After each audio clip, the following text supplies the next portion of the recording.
अण्णासाहेब यांची संपूर्ण पेन्शन आणि निवृत्तीचा फंड त्यांचा मुलगा आणि सुनेने हडप केली. वयामुळे अण्णासाहेबांना अर्धांगवायू झाला होता. ते 2-2 दिवस त्यांच्या घाणेरड्या खाटेवर भुकेले पडलेले असायचे. महिन्याच्या पहिल्या आठवड्यात जेव्हा त्यांची पेन्शन बँकेत जमा व्हायची तेव्हा त्यांच्या मुलाला वडिलांची आठवण यायची. एकदा त्यांची मुलगी माहेरी आली तेव्हा तिला वडिलांची अवस्था पाहून खूप दुःख झालं. ती भावाला म्हणाली की दादा, बाबांवर चांगले उपचार कर. भावाने उत्तर दिलं की ताई, तुला माहीत आहे की माझ्याकडे पैसे नाहीत, माझं जगणं मुश्किल झालं आहे. यावर चिंतेत पडलेल्या मुलीने तिच्या नवऱ्याला न सांगता आपलं सोन्याचं कंगन भावाला दिलं आणि म्हणाली, याचे पैसे येतील, त्यातून वडिलांवर उपचार कर. पण भावाने आणि वहिनीने ते कंगन विकून टाकले आणि 15 दिवसासाठी फिरायला गेले. त्यांनी विचार केला की आपण परत येईपर्यंत ह्या म्हाताऱ्याचा जीव गेलेला असेल. पण पिकनिकहून परत आल्यावर समोरील दृश्य पाहून त्यांच्या पायाखालची जमीनच सरकली. कारण वडील तर समोर. सीमाला तिच्या वडिलांची ती अवस्था पाहून खूप दुःख झालं होतं. तिच्या मनाला अजिबात चैन पडत नव्हतं. कारण वडिलांनी दोन्ही मुलांना खूप चांगल्या प्रकारे वाढवलं होतं. आईचं प्रेम आणि वडिलांचं वात्सल्य दोन्ही त्यांनीच दिलं होतं. पण आता त्यांची ही अवस्था पाहून सीमाचं हृदय तुटलं होतं. त्यांचे कपडे आणि बेडशीट इतके घाणेरडं होतं की त्या घाणेरड्या कपड्यामधून दुर्गंध येत होता. पण त्यांच्या मुलाला आणि सुनबाईला त्यांच्या या अवस्थेची कीव येत नव्हती. सीमाला वडिलांची अवस्था पाहून खूप दुःख झालं. अण्णासाहेबांना अर्धांगवायू झाल्यापासून ते आपला मुलगा आणि सुनबाईवर अवलंबून होते. दिवसेंदिवस ते कमजोर होत चालले होते आणि त्यांचे शरीर केवळ हाडांचा सांगडा राहिलं होतं. कारण त्यांना कधीही वेळेवर आणि पोटभर जेवण मिळत नव्हतं. कधी कधी तर त्यांना एक दिवस उपाशी राहावं लागत होतं. सुनबाईला हेच हवं होतं की अशा अवस्थेतच ते उपाशी मरून जावे, म्हणजे तिला त्यांची सेवा करावी लागणार नाही. सीमानी आधी त्यांचे घाणेरडे कपडे आणि बेडशीट बदललं. कित्येक दिवसांपासून ते बदललेलं नव्हतं आणि त्यांचे कपडे देखील धुतलेले नव्हते. माहीत नाही अण्णासाहेब अशा अंथरुणावर कसे झोपत होते. रात्री त्यांना अशा घाणेरड्या अंथरुणावर झोप तरी कशी येत होती. पण त्यांना झोपसुद्धा येत नसावी. उपाशी पोटी माणसाला झोप तरी कुठे येते. सीमाला तिच्या दादाच्या आणि वहिनीच्या वागणुकीचा खूप राग आला. ती स्वतः एक विवाहित स्त्री होती. तिला तिची मुलं होती. ती दुसऱ्या शहरात राहत होती. पण वडिलांच्या प्रेमामुळे ती कधी कधी त्यांना भेटायला यायची. पण त्यांची ही अवस्था पाहून ती व्याकुळ झाली. अण्णासाहेबांना एक मुलगी आणि एक मुलगा होता आणि दोघांना अण्णासाहेबांनी स्वतः वाढवले होते. त्यांची पत्नी फार पूर्वीच गेली होती जेव्हा सीमा फक्त 3 वर्षाची होती. अण्णासाहेब सरकारी कार्यालयात लिपिक होते. एकट्यानेच त्यांनी आपल्या दोन्ही मुलांना चांगलं संगोपन आणि शिक्षण दिलं होतं. त्यांचे विवाह करून त्यांचं घर बसवलं होतं. निवृत्तीनंतर मस्तर घरी बसून आपले जीवन सुखाने घालवेल असे स्वप्न त्यांनी पाहिले होते. पण त्यांचे हे स्वप्न फक्त स्वप्नच राहिलं. आता खऱ्या नात्यांची ओळख होण्याची वेळ आली होती. अण्णासाहेब जसे निवृत्त झाले काही दिवसांनी त्यांना लकव्याचा झटका आला.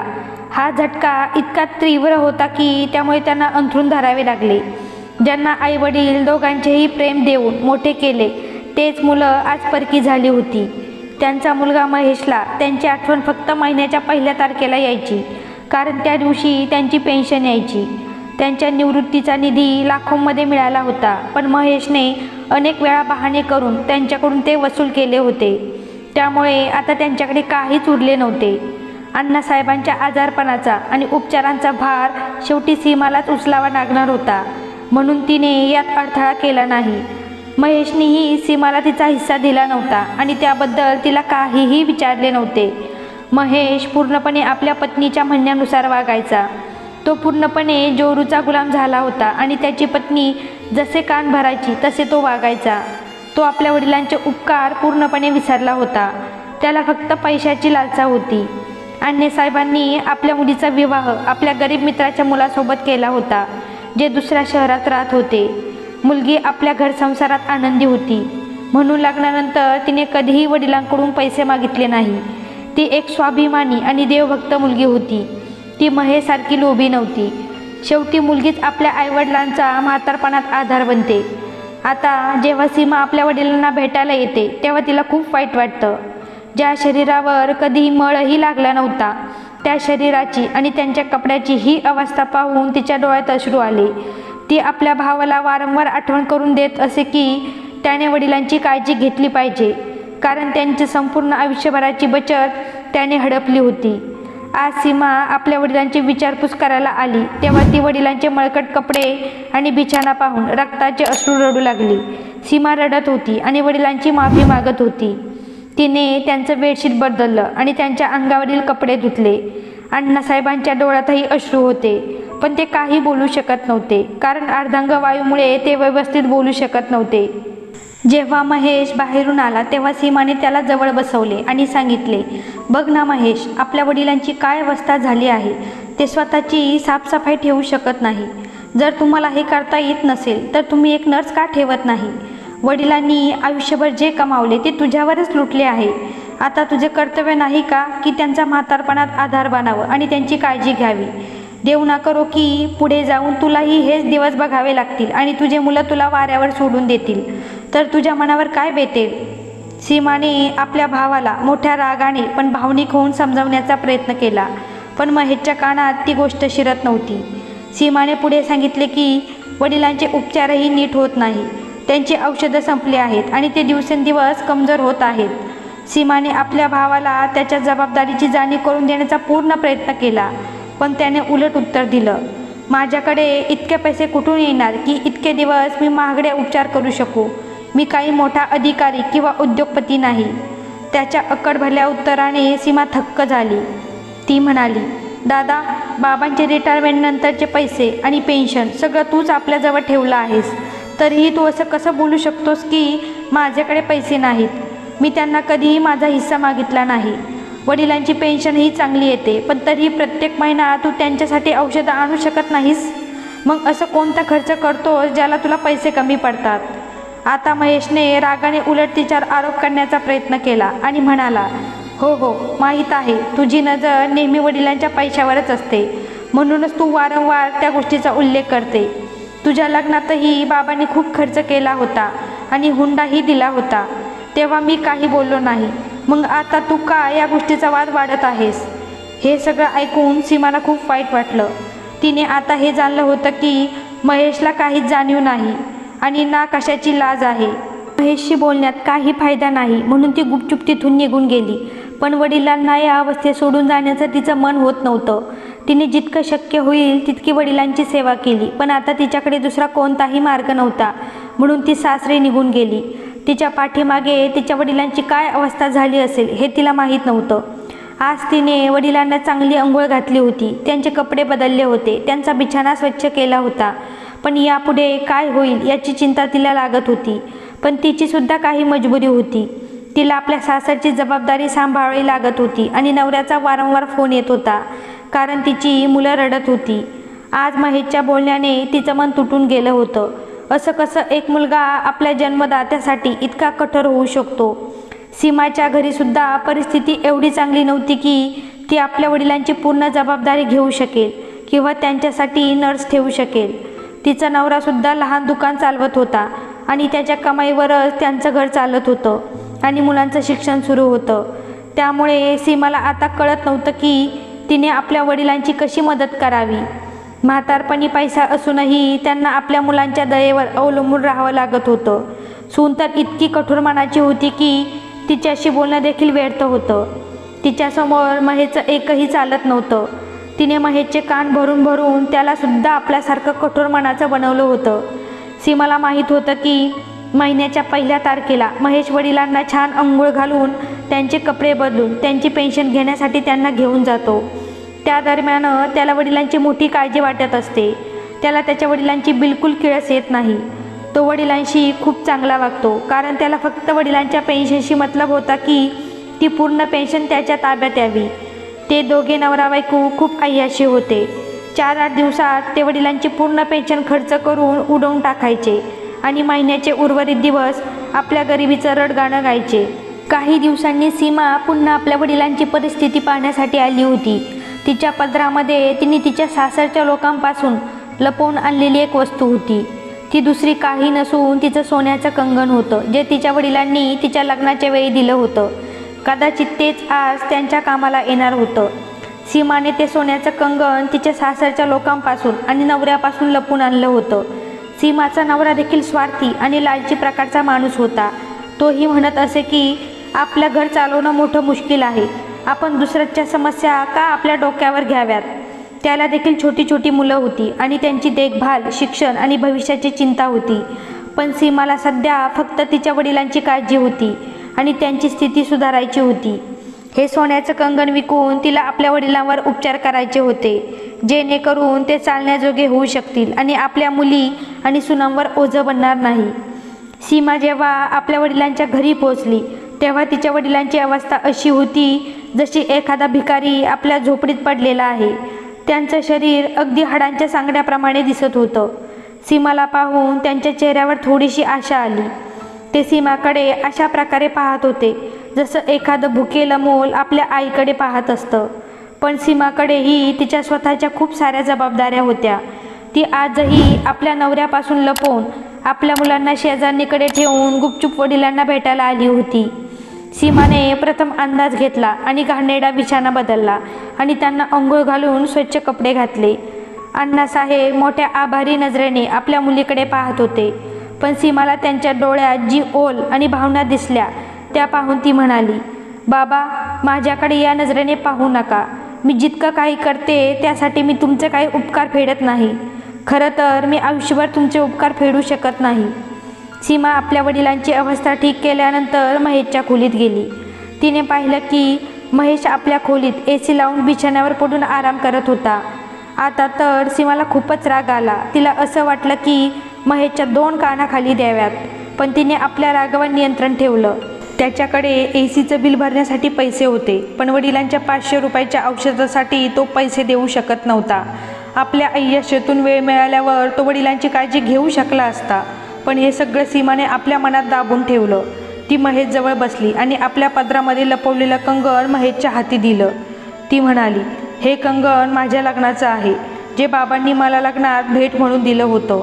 बाबांनी माझ्यावर इतके उपकार केले आहेत की मी त्यांचे उपकार फेडू शकत नाही. पण सध्या माझ्याकडे देण्याजोगं हेच आहे, त्यामुळे तू याच्या पैशांनी बाबांवर चांगले उपचार कर. माझ्याकडे इतका वेळ नाही की मी स्वतः बाबांवर उपचार करू शकेल आणि त्यांच्यासोबत रुग्णालयात जाऊ शकेल. आजही मी माझ्या नवऱ्यापासून लपून इथे आले आहे. महेशने तिच्या बोलण्याकडे लक्ष दिलं की नाही ते माहीत नाही, पण त्याचं लक्ष कंगनावर होतं. अचानक त्याची पत्नी खोलीत आली आणि ते कंगन पाहून विचारलं, अरे, हे सोन्याचं कंगन तुझ्याकडे कुठून आलं? सीमाने ते कंगन तिच्या नजरेपासून लपवण्याचा प्रयत्न केला, कारण तिला भीती होती की वहिनी ते कंगन हडप करेल आणि बाबांचे उपचार अपूर्णच राहतील. महेशने ते कंगन सीमाच्या हातातून घेतलं आणि म्हणाला, तू चिंता का करतेस? मला पण बाबांच्या तब्येतीची काळजी आहे. पण माझ्याकडे पैसे असते तर बाबांना या अवस्थेत ठेवलं असतं का? तुझे मी आभार मानतो की उपचारासाठी तू हे कंगन दिलं. शेवटी मुलगीच आपल्या आईवडिलांची मदत करते. मी तर नशिबान नाही की मी माझ्या वडिलांसाठी इतकंही करू शकलो नाही. महेश इतक्या बेशर्मीने बोलत होता की सीमाला खूप राग आला, पण तिने राग आपल्या मनात दाबला आणि शांत राहिली. ती म्हणाली, हे कंगन विकून जे पैसे मिळतील त्यातून बाबांवर उपचार कर. त्यांच्या तब्येतीत सुधारणा झाली तर तुम्हा लोकांनाही जास्त त्रास होणार नाही. महेश तिला समजावत म्हणाला, तू अजिबात चिंता करू नकोस, मी सगळं ठीक करेन.